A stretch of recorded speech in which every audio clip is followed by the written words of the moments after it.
Welcome to the second webinar in the Mental Health Support for Students during COVID-19 series. This webinar will focus on supporting our children during distance learning, tips and strategies for caregivers. A little bit about me before we get started. My name is Sarah Underdahl. I am a licensed independent clinical social worker, and I work as a therapist with the Scott County Mental Health Center Connect program, specifically in the Prior Lake Savage School District and the Jordan School District. The Connect program is a partnership between the Scott County Mental Health Center and Scott County Schools that allows students to typically get mental health services during the school day within their school building. Currently, those services are taking place primarily virtually. My contact information is at the bottom of this slide. My email is there, so if you have any questions after watching this presentation, you can reach out to me there. A few things to know before we get started. Mics are muted just to make sure that we're not picking up any background noise. And if you have any questions, you can use the chat feature to ask those. If we don't have time to address all questions, as I said previously, you can reach out to me at my email and I'm happy to answer your questions there. So we'll be talking about structure, how we can set our kiddos up for success, routine, time management, sleep hygiene, motivation by utilizing praise, natural rewards and consequences, and the 3 C's, and then also the importance of connection.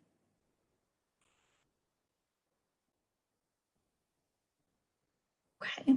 So right now, everyone is coping with a lot of changes in the ways that we move in the world, the ways that we engage in school and work, the ways that we socialize with others.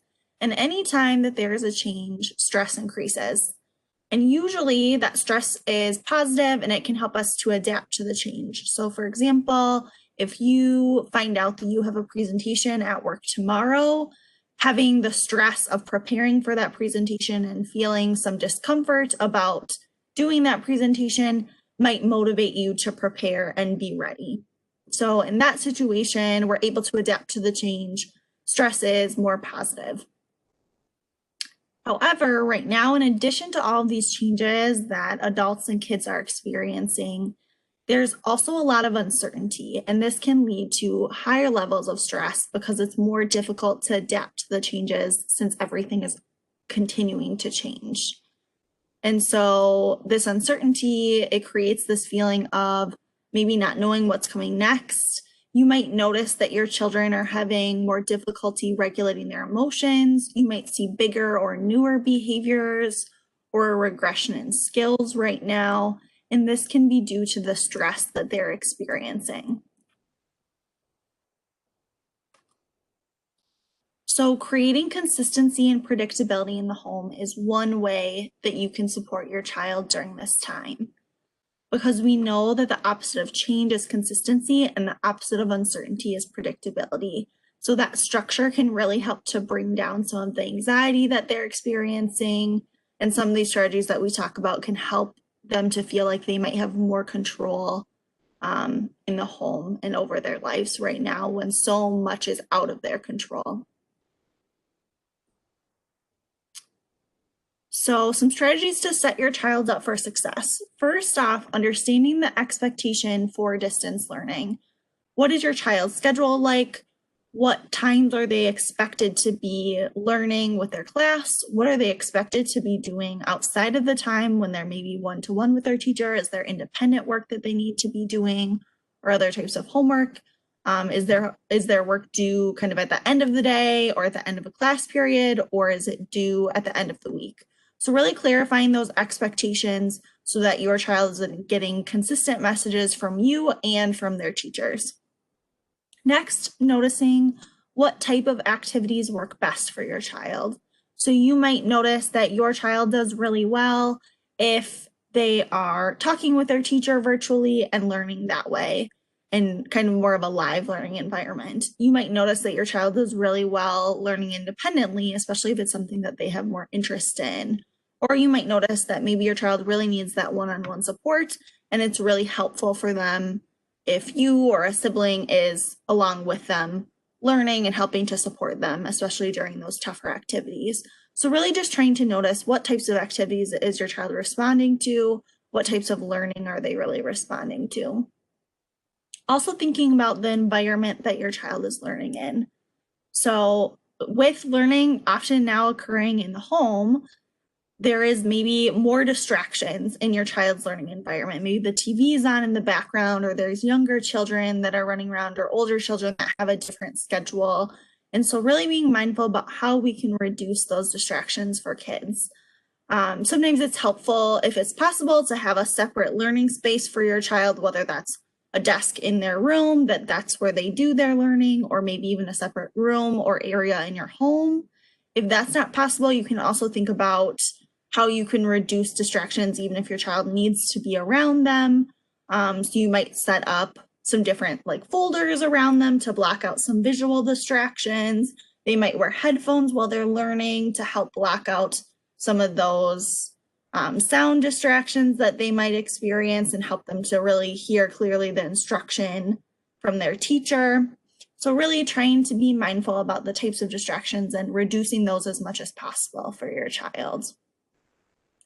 Next, being really intentional about breaks. Movement is still really important, even though kids aren't probably getting the same amount of movement as they were in school. They're not moving between classes or within their classroom as much.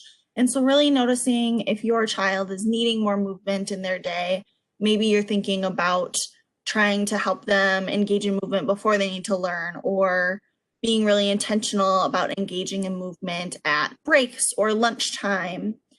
Some kids respond really well to not sitting while they're learning. They need to be moving or standing, and that helps their concentration. And so other things you can think of is having, you can tape kind of a box on the ground, and they have to stay within that box, but they can engage in movement within that box as long as they're learning. Or for some kids, an exercise ball, like sitting on that might be helpful. For some kids, that adds extra distraction. So just noticing how your child responds to that. They can also just stand while they're learning instead of sitting, or utilizing a standing desk or maybe a counter where their computer is more raised, and so then they're able to stand. So just really noticing what types of movement you can incorporate for your child and what are they needing. It's okay to adjust your schedule as needed. Sometimes kids might get really frustrated, and so it's just time to take a break. And so thinking about what kinds of things your child is going to respond to in taking a break, what types of things will help them to regulate, and also just noticing when maybe they've hit that wall and they need that break. Or if it's a more challenging subject, maybe you know that for your child, that subject needs to be broken down a little bit more. They really it's too difficult for them to focus on that for a longer period of time. So maybe you're deciding to break up that subject a little bit more. Or vice versa, if it's a subject that your child really responds to, they're really engaged in, maybe that is a subject that you know that they can do more independently and for a longer period of time. For some kids, utilizing checklists for focus can be really helpful as well. So having a visual, whether that's with pictures or simple words, kind of depending on where your child is at developmentally, it might break down a specific task.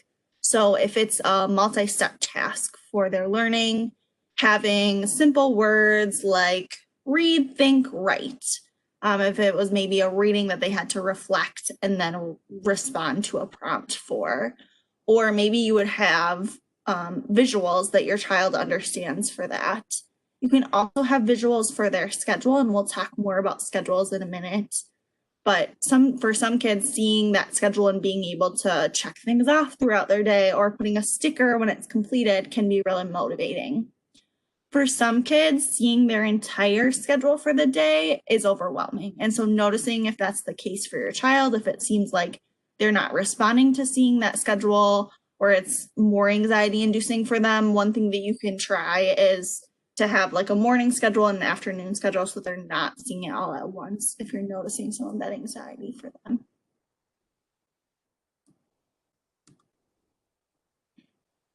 So thinking about how you'll plan for your day and for your week. Trying to think about the time that you're at home is not definite or forever, but in manageable chunks. So for young children, that you might frame it for them as this is like a day camp. And so we're going to make our plan for the day and for the week together and talking about what your goals are for the day camp. Maybe some goals are around a bigger project that they have coming up at school, like a research project or a book report, kind of breaking down with them when they're going to work on those things. Maybe some of them has to do more with hobbies, like they're really wanting to achieve a certain goal with sports, like learning how to ride a bike or hitting a ball off of a tee. And so really being creative about the types of goals that your child has and working with them, having like a planning meeting with them on the weekends to plan for your week. So this can help them to know what they can expect for their week, which can help to decrease anxiety. And it also gives them some say over what their week looks like. There are, of course, some things that are going to be non-negotiable, like their school hours and classes or morning meetings that they need to engage in. But there are probably other parts of their day that they do have more say over. And so talking with them about what do you want to use this time for, and really trying to be creative with them and talk with them about what their goals are. You can also share your own daily schedule so that your children can see that this is something that adults do too. This is something that's helpful and useful.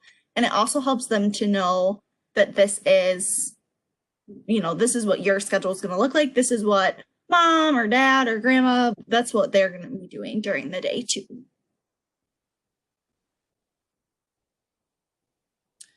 So thinking about your schedule as a block day, like I said, there's some things that are going to be probably more non-negotiable in terms of kind of distance learning commitments.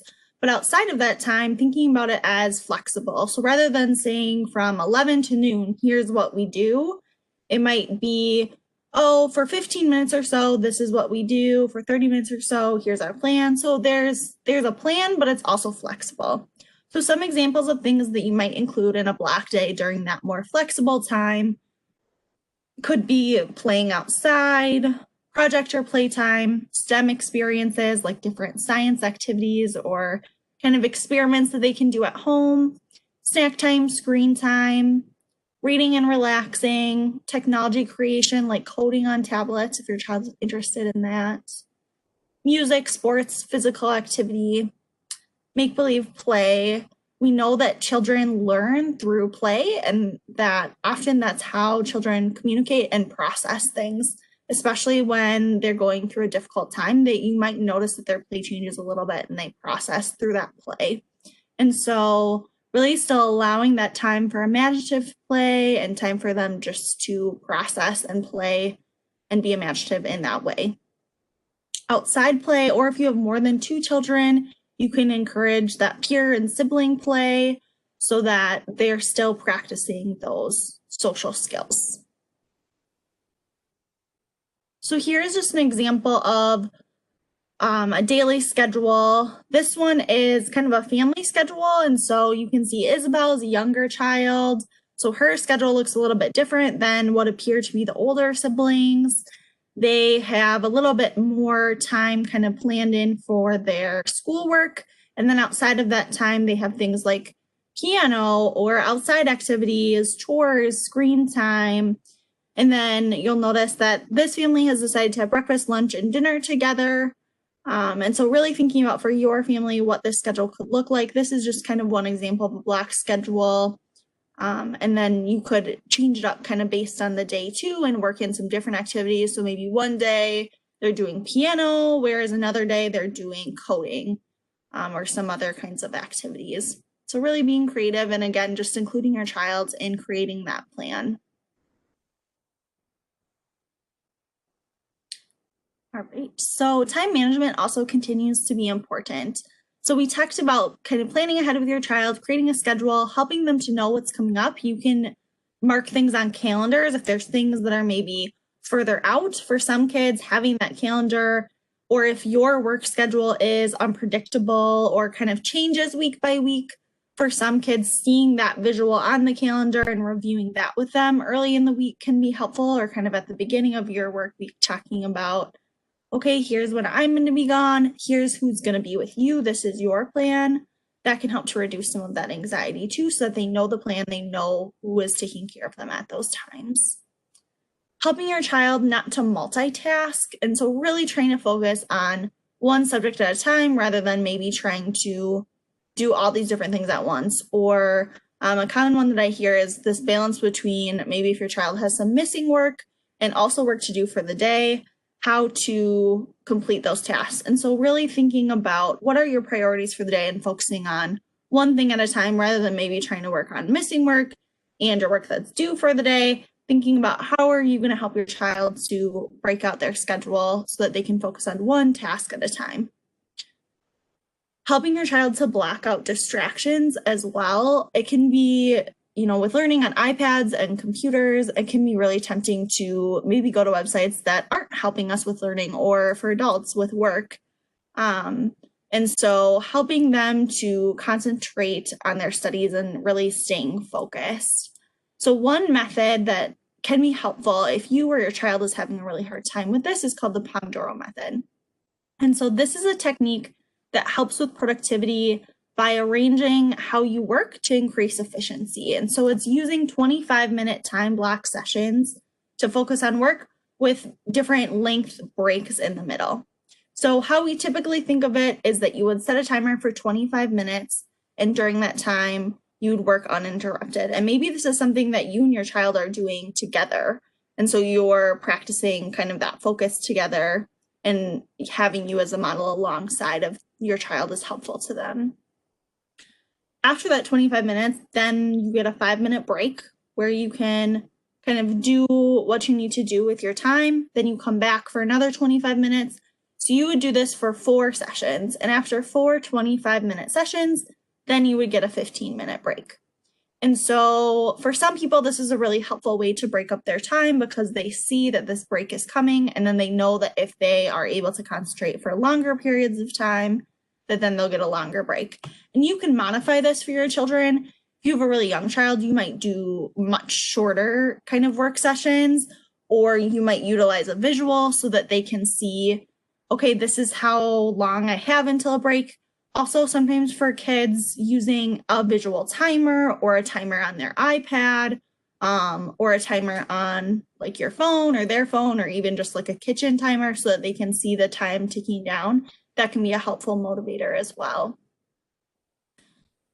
Other websites that can help are things like Freedom, Keep Me Out, and Switcheroo. Those are websites that help to redirect you back. If you or your child is going to like a different website or attempting to do that, it will redirect you back to something like your school homepage or kind of whatever you set.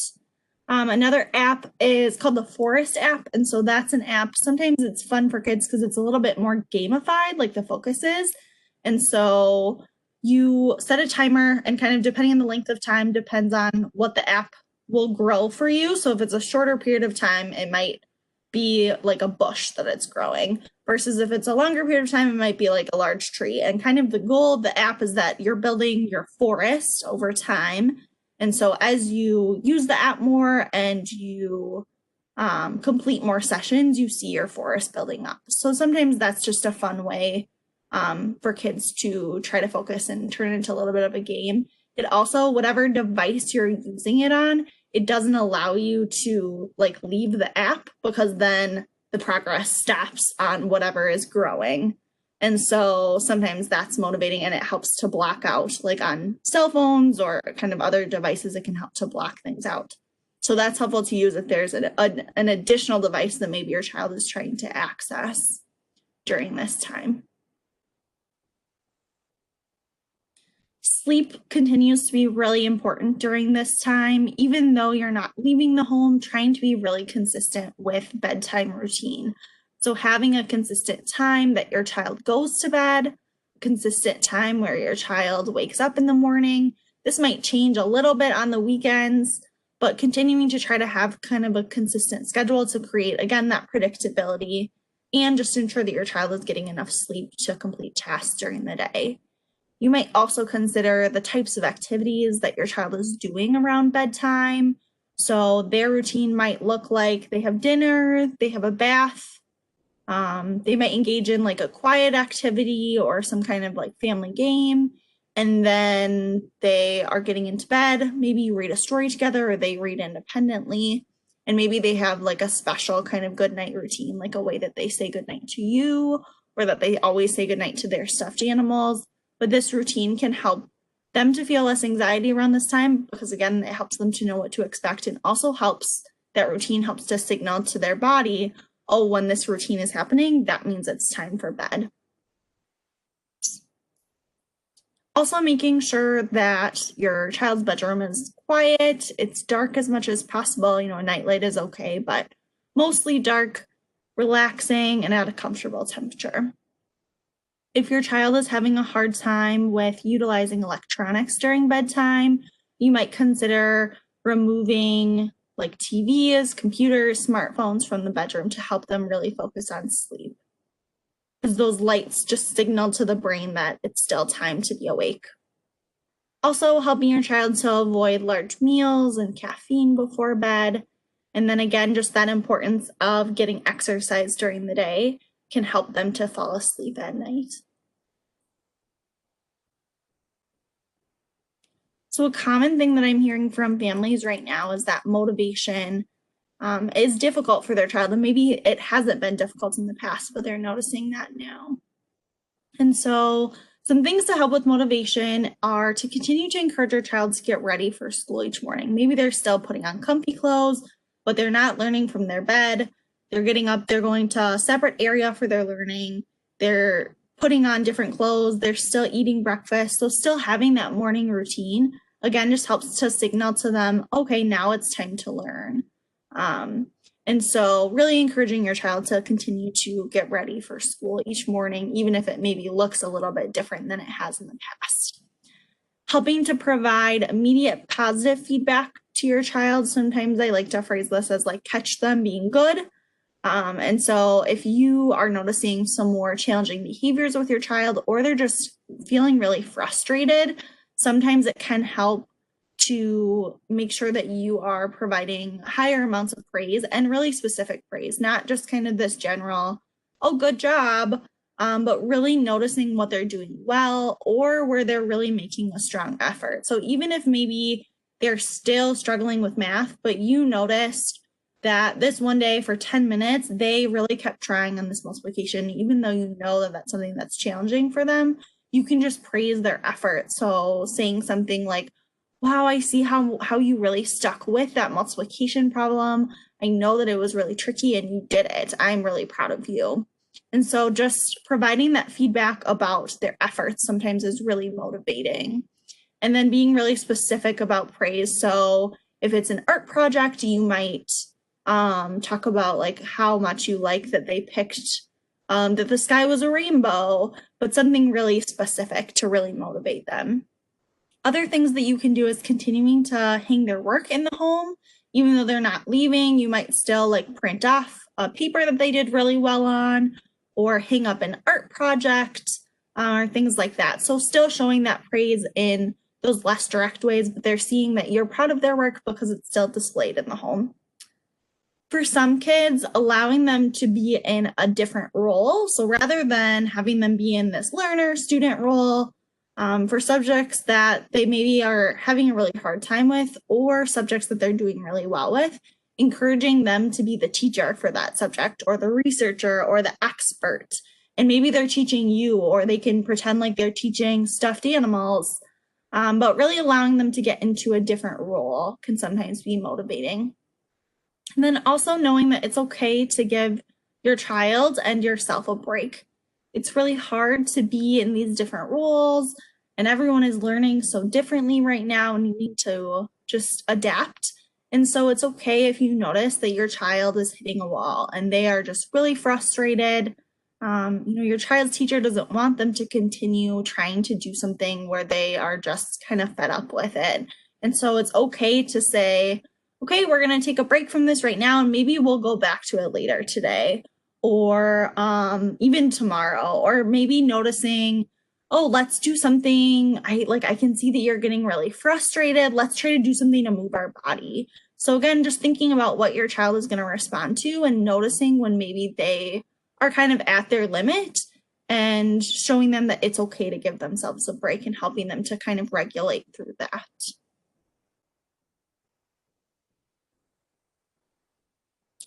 Also, utilizing natural rewards and consequences. You might notice that with your children being home more often, with you needing to be playing different roles in your child's life right now, you might notice that there are more power struggles that come up. And so when it's possible, trying to allow natural rewards and consequences rather than maybe you needing to set the limit or give the consequence. So for example, thinking about natural rewards and consequences, rather than saying you can't play your video game until your math homework is complete, you might say there's 3 hours before bedtime. So if you put your effort into completing your homework, you'll have plenty of time for the video game. So with that statement, you're really giving more of the power to your child and allowing them to see that they have control over how much time they're playing video games. If they are having a hard time, they're getting really off task, they're not doing their homework, bedtime is still going to stay the same. And so then they might just have less time to play their video games or no time at all. Versus if they are focused and they are getting their work done, maybe they'll have a lot of time to play video games. And so again, giving some of that power to them and helping them to see those natural rewards and natural consequences that can take place. All right, so the 3 C's are culture, calm, and consistency. So with culture being the everyday small and big actions that you do that influences the culture in your home. Calm, soft voice, direct words, and then consistency is predictability. And these are all things that adults provide for children. But if we're feeling really maxed out, it can feel really difficult to stay calm and consistent for kids. And we can really run out of mental energy. So thinking about mental energy as a resource, lots of people right now are operating at what we call surge capacity. And so during this time, to get through these changes and difficulties and adapting to the new normal, they're using this collection of adaptive systems. And these are mental and physical systems within everyone that we draw on for short-term support and survival in acutely stressful situations. So typically we would think of this like during natural disasters.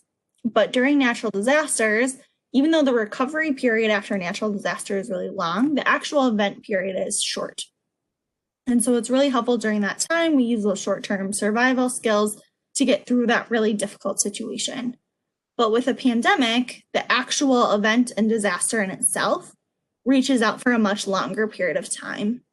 And so that can lead to the surge capacity and the mental energy of everyone needing to be renewed. It can feel like we're feeling really depleted, we're feeling really burnt out. Further complicating this is that lots of people are grieving losses to their way of life and routine. And so really recognizing that right now, it's normal that with this great uncertainty and chronic stress, that you might feel more exhausted. You might feel more ups and downs throughout your day. You might feel really depleted or really be feeling burnt out. So knowing all of this, how can we conserve our mental energy? How can we help ourselves to recharge our mental energy in order to kind of continue with this survival during this time? So first off, just accepting that life is different right now. Maybe putting aside of what our expectations are of what things might have looked like at this time, typically, and just really accepting that life is different right now and trying to roll with that and kind of go with the flow and just accept that things are different. Also, along with that, expecting less from yourself. For a lot of people, they have really high expectations for themselves, even higher expectations for themselves than they do for other people. And so really knowing that right now you are juggling so much, you are doing the best that you can. There is no handbook for how to handle all of this and get through a pandemic. And so just know that it's okay if maybe you notice that you are achieving less at work. Or for your children, maybe you notice that they are struggling more at school right now. Know that it's okay to be expecting less from yourself right now. Also, recognizing the different aspects of grief that you are experiencing. A lot of times we think of this as an ambiguous grief because it's more difficult to kind of name the loss that we're experiencing, but we might still be experiencing some of those feelings of grief. So you might notice that you're feeling more angry or depressed lately. It might just be feeling more difficult right now. And so recognizing what are the things that maybe you're grieving. Is it really difficult for you to not have your regular routine? Are you someone that really relied on that? And just validating and noticing that for yourself. Or are you really missing that social connection that you had in the past? Again, just validate for yourself that that's what you're experiencing and that it's okay that it's difficult for you and that you are experiencing that. You also might experiment with something called both and thinking.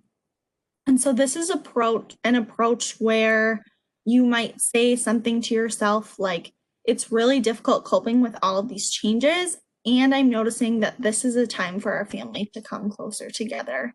Because we know that when we can't change our situation, the only thing that we can do is change our perception of it. And how we frame our reality mentally can help us to cope with it. Last, also focusing on maintaining and strengthening important relationships. And so thinking about how you can continue to maintain or strengthen relationships. Maybe you have a plan of getting together with your friends virtually or kind of family movie nights with the family within your home. Maybe you are still doing like get-togethers virtually where you're all getting the same type of food, or like still watching a show together, but you're just doing that virtually. So thinking about what are the relationships that you really need right now, that you really want to maintain or strengthen. We know that relationships are a really important protective factor during this time and can still provide a lot of support. So the Washington Post had an article about what we call personal policies. And so they are strategies for protecting mental energy, and they're meant for these decisions that we have to make kind of day in, day out. And so they are policies that we create that help to guide these decisions and these actions that we notice ourselves regularly needing to make. And so in the long run, they can help us to be more productive and motivated, and we need to expend less mental energy on making these decisions because we've already decided how we're going to respond ahead of time. So to create a personal policy, you might start by identifying a priority or a value. And then after identifying that, then you'll create a personal or a family policy around this priority or value. So an example of a priority that you might experience is privacy during work calls. And right now, maybe you often need to be making this decision of, do I need to respond to my kids right now because they're trying to like ask me different questions and trying to get a hold of me? Or do I continue on my work call? Or do I try to do both? That's a lot of decisions that you're needing to make. And maybe you're needing to make that decision multiple times a day. And so maybe for you, the personal policy that results from this kind of conflict that you're in every day is, unless you're injured or the house is on fire, please don't interrupt me during work calls. And so you would talk with your family about this policy. You kind of all be on the same page. If you have younger children, you might have other ways that they can reach you during this time, but they might know, I'm not going to respond until this work call is done, but you can still draw me a picture, or you can still text me a question. And so kind of allowing other things to help it so that it's more palatable for your children, but letting them know that this is the plan. Other types of personal policies might be a personal policy that you don't comment on housework during school hours, no matter how messy your child's room gets. So with this personal policy, the priority is schoolwork. That doesn't mean that you're maybe never going to comment on your child's room, but you are deciding that during the school day, your child's schoolwork takes priority. And so you never have to try to make this decision of, wow, their room is really messy today. Do I talk to them during lunch about how messy their room is and how they need to clean it up, you know that that's not a conversation that's going to take place during school hours already. Another personal policy might be if your child has a lot of missing assignments, you might make it a personal policy to prioritize today's assignments and focus on those. So you don't need to make these decisions kind of in the moment or on the day of, well, which one am I going to prioritize? Are they going to have to try to focus on kind of different assignments? Nope, we already decided that we are always going to prioritize current assignments over previous assignments because we don't want you to get more behind. It also might look like if you're having a really hard time with more people being in the home, it's hard to make the kind of contact or do the kind of deep thinking that you need for your job. You might adopt a policy where you wake up an hour before everyone else so that you ensure that you have uninterrupted time. If you notice that you feel really drained by the news of the day, you might limit your news intake to just before heading out for a walk for the day. So you're setting limits on yourself for the type of news that you're taking in, but doing that right before you engage in something active so that you can relieve maybe some of the stress that you experience when you are reading the news. Or if you notice that you're really stressed out about making dinner or that it's just been difficult to kind of plan that with everyone's schedules being different, you might make a family policy that you are going to meal plan on Sunday nights. Or maybe your family policy is around, if you have older kids, like they're helping with the meal, or maybe they are even making dinner a couple nights a week or kind of taking turns. Okay. So last, connection.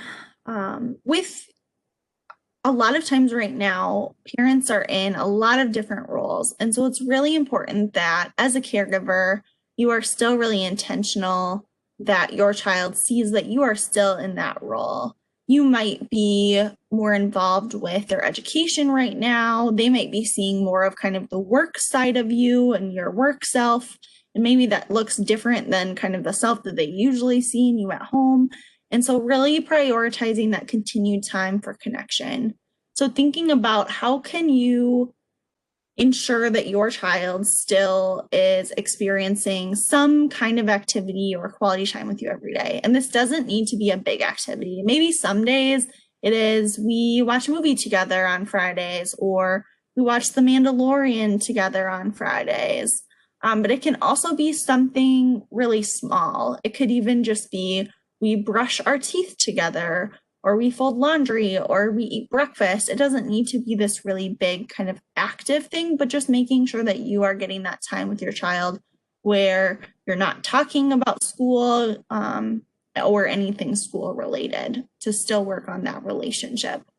During this time, you might acknowledge that this is really challenging and that it's okay to struggle. So the big picture as we wrap up, know that the stress is going to pass right now. It might feel really difficult. It might feel like it's never going to end, but it will, even though it feels like this has been happening for a really long time. Eventually, things will return back to more of what we think is normal. Know that even though everyone is experiencing this really separately and there's different kinds of restrictions on how we can be together, we are still all in this together and experiencing this difficulty together. And then really allow yourself to be patient with each other and with yourself. I talked more about this in the last parent webinar, but if you are noticing that you need more mental health support, or your child is needing more mental health support, the biggest thing is that you might notice that mental health symptoms like depression or anxiety or loss of interest are really interrupting your daily routine, or it's really interrupting your relationships or ability to kind of engage with family, or your child's ability to engage in school. And so if you're noticing those things and it's really disrupting to your life, that's when it's probably time to ask for extra support. So for your child, most schools in Scott County have the Connect program. And so you can talk with your child's school counselor or a school social worker about that. They can talk with you more about that referral process and get you connected to those services. And then you can also call for yourself. The Scott County Mental Health Center, the number is right on there. And so the Scott County Mental Health Center also provides services for adults. And so if you are interested in getting your own mental health support, you can also call there. Well, as I said, feel free to reach out with any questions that you have. I really appreciate you all attending and listening to all of this information. Definitely reach out to me if you need anything or have any questions.